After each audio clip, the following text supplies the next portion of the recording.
हर हर महादेव। प्रतिवर्ष श्रावण मास आसिले रास्ताघाट नदीघाट शिव मंदिर सबुआडे केवल गोटे स्वर बोलबम। केसरिया बा गेरुआ वस्त्र पिंधि कांधरे काउडी धरी खाली पादरे शह शह किलोमीटर पादे पादे चली आसुथिबा ए भक्त माने किए? काहेकि सेमाने एते कष्ट सह करती? काहेकि गंगा जल को एते पवित्र बोली मानती? काहेकि काउडिया को माटी रे रखती नहीं? आज आम जानिबा श्रावण मासर सबुठारु पवित्र भक्तिमय परंपरा बोलबम बा काउडिया यात्रा विषय। प्रतिवर्ष लक्ष लक्ष भक्त कांधरे काउडी धरी नदीरू पवित्र जल आनी भगवान शिवଙ୍କ मस्तकरे अर्पण करती।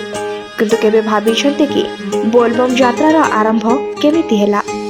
काहेकि श्रावण मासरे ही ए यात्रार महत्व अधिक एवं पुराण शास्त्र रे एहाकु नै कोन वर्णना रहिछि?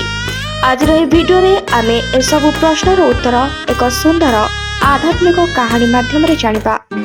पुराण अनुसार देवता और असुर माने जेतेबेले अमृत पाई क्षीरसागर मंथन कले सेतेबेले प्रथमे बाहरिला भयंकर हालहल विष। ସେହି ବିଷ ଏତେ ଭୟଙ୍କର ଥିଲା ଯେ ସମଗ୍ର ସୃଷ୍ଟି ଧ୍ୱଂସ ହେବାର ଆଶଙ୍କା ସୃଷ୍ଟି ହେଲା। ଦେବତା ଋଷି ଗନ୍ଧର୍ବ ସମସ୍ତେ ଭୟଭୀତ ହୋଇ ଭଗବାନ ଶିବଙ୍କ ଶରଣକୁ ଗଲେ। ଭଗବାନ ଶିବ ସୃଷ୍ଟିର ରକ୍ଷା ପାଇଁ ସେହି ବିଷକୁ ପାନ କଲେ, କିନ୍ତୁ ମା ପାର୍ବତୀ ତାଙ୍କ କଣ୍ଠକୁ ଚାପି ଧରିବାରୁ ବିଷ ପେଟକୁ ନ ଯାଇ କଣ୍ଠରେ ରହିଗଲା। ସେଥିପାଇଁ ଶିବଙ୍କ ନାମ ହେଲା ନୀଳକଣ୍ଠ। विषर प्रभाव रे शिवଙ୍କ शरीर जलिबाकु लागिला। तेबे देवता माने गंगा जल आनी शिवଙ୍କ मस्तक रे ढालिले। शीतल गंगा जल रे शिवଙ୍କ दाह कमिगला। ए घटना को बोलबम परंपरा आध्यात्मिक मूल बोली अनेक धार्मिक परंपरा रे वर्णना करा जाय। सेथिपई आज मध्य भक्त माने डंगा बा अन्यत्र पवित्र नदीरू जल आनी शिवलिंगर अर्पण करती। शिवपुराण रे रावण को शिवଙ୍କ परम भक्त बोली वर्णना करा जायछि। कुहा जाय रावण कैलाश को जाई कठोर तपस्या करथिले।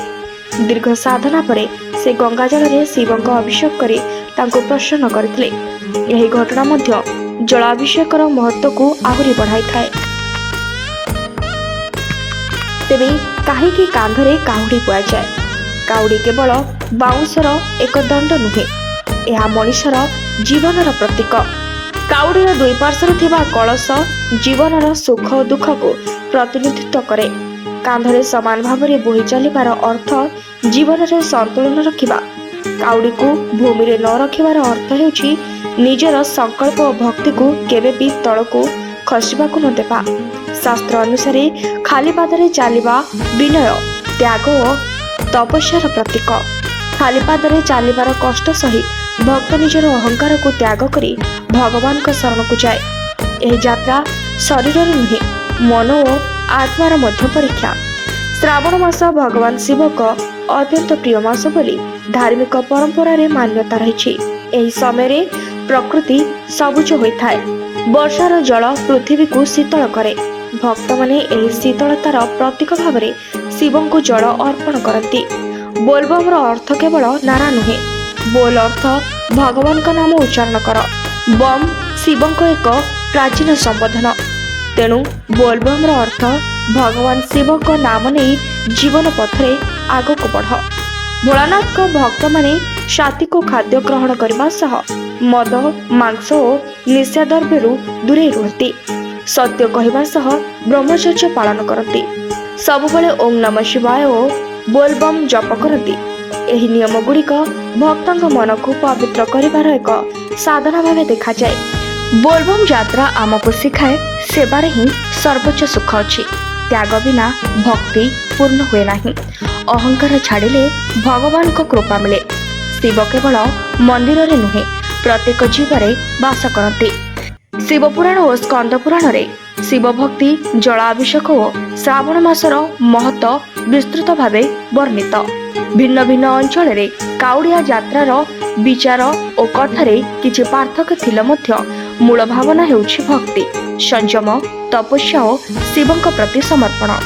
बंधुगण, बोलबम केवल एक धार्मिक यात्रा नुहे, यार मनर ଅଶୁଦ୍ଧିକ ଦୂର କରିବାର ଏକ ଆଧ୍ୟାତ୍ମିକ ସାଧନା। କାନ୍ଧରେ କାଉଡ଼ି, ମୁଖରେ ବୋଲବମ୍, ହୃଦୟରେ ଭଗବାନ ଶିବଙ୍କ ପ୍ରତି ଅତୁଟ ବିଶ୍ୱାସ, ଏହି ତିନୋଟି ମିଶି ଏହି ମହାନ ପରମ୍ପରାକୁ ଅମର କରିଛି। ଆପଣ ଯଦି ନିଷ୍ଠା, ଭକ୍ତି ଓ ସତକର୍ମ ସହିତ ଭଗବାନ ଶିବଙ୍କୁ ସ୍ମରଣ କରନ୍ତି, ତେବେ ମହାଦେବ ନିଶ୍ଚୟ ନିଜ ଭକ୍ତଙ୍କ ଉପରେ କୃପା ବର୍ଷା କରନ୍ତି। ଆପଣ ଯଦି ଏହିପରି ଧାର୍ମିକ, ପୌରାଣିକ ଓ ଜ୍ୟୋତିଷ ସମ୍ବନ୍ଧୀୟ ଭିଡ଼ିଓ ଦେଖିବାକୁ ଭଲ ପାଆନ୍ତି, ତେବେ ଆମ ବିଏନ୍ଏସ୍ ଲାଇଭ୍ ଚ୍ୟାନେଲକୁ ସବସ୍କ୍ରାଇବ୍ କରନ୍ତୁ, ଭିଡ଼ିଓକୁ ଲାଇକ୍ କରନ୍ତୁ ଏବଂ ନିଜ ପରିବାର ଓ ବନ୍ଧୁମାନଙ୍କ ସହ ସେୟାର କରନ୍ତୁ। ହର ହର ମହାଦେବ, ବୋଲବମ୍, ଓಂ ନମଃ ଶିବାୟ।